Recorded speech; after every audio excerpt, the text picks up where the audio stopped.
¿Cómo y por qué se unieron las potencias del eje?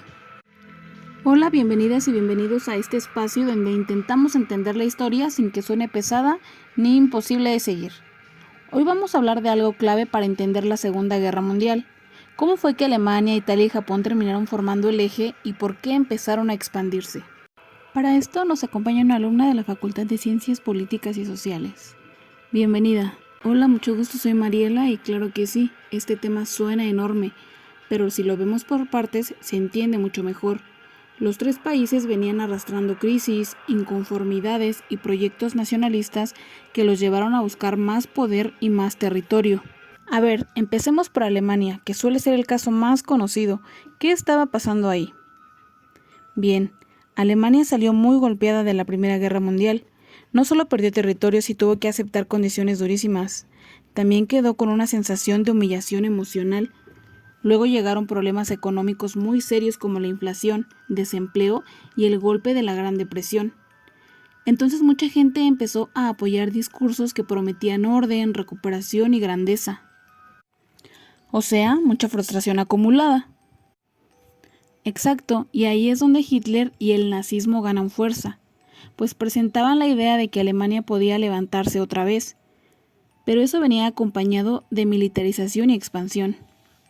Primero rearmaron al país, luego remilitarizaron Renania, anexaron a Austria en 1938 y avanzaron sobre los Sudetes y después sobre Checoslovaquia. Finalmente, en 1939 invadieron Polonia y ahí el conflicto escaló a otro nivel.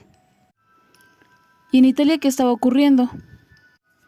Italia también salió inconforme del periodo posterior a la Primera Guerra Mundial. Aunque estuvo con los vencedores, muchos sentían que el país no había recibido lo que esperaba. A eso se sumaban crisis económicas, conflictos sociales y bastante desorden político. En ese ambiente Mussolini vendió la idea de que Italia necesitaba mano dura, unidad nacional y recuperar su prestigio. Algo así como una promesa de volver a ser una potencia fuerte. Sí, tal cual.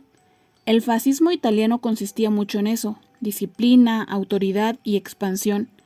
Por eso Italia invadió Etiopía en 1935, ocupó Albania en 1939 y buscó ampliar su influencia en el Mediterráneo y los Balcanes. La idea era construir un imperio y demostrar fuerza, tanto dentro como fuera del país.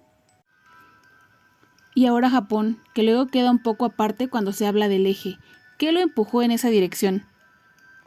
Bien, Japón tenía su propio contexto, pero también estaba marcado por la ambición de crecer y por una visión muy militarista. Su industria necesitaba materias primas y mercados, y muchos líderes pensaban que la mejor forma de conseguirlos era expandiéndose por Asia. Además, había un nacionalismo muy fuerte que justificaba esa expansión, como si fuera algo necesario para el futuro del país. Entonces no solo era cuestión militar, también económica, ¿no?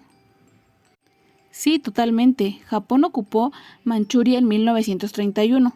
Después intensificó su guerra contra China desde 1937 y más adelante avanzó hacia otras zonas del este y sudeste asiático, además del Pacífico. Buscaban controlar recursos, rutas y territorios estratégicos. En pocas palabras, quería asegurar poder regional y convertirse en la gran fuerza dominante de Asia. Pero entonces, si cada uno tenía su propia situación, ¿por qué terminaron del mismo lado? Porque aunque no eran idénticos, sí compartían varias cosas importantes: gobiernos autoritarios, mucho nacionalismo, confianza en la fuerza militar y rechazo al orden internacional que se había formado después de la Primera Guerra Mundial. Los tres querían más margen de acción, más poder, más territorio. Por eso se fueron acercando hasta formar el eje.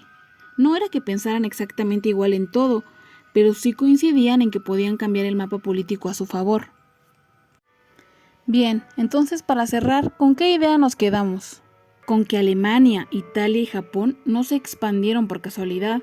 Detrás había crisis económicas, frustraciones nacionales, discursos autoritarios y líderes que convencieron a muchas personas de que crecer por la fuerza era la solución.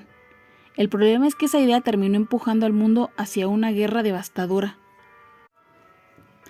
Y justo ahí es lo más importante de estudiar esto hoy, entender que cuando una sociedad se deja llevar por el resentimiento, el autoritarismo o las promesas de grandeza a cualquier costo, las consecuencias pueden ser enormes. La historia no solo sirve para recordar lo que pasó, también sirve para detectar señales que no conviene repetir.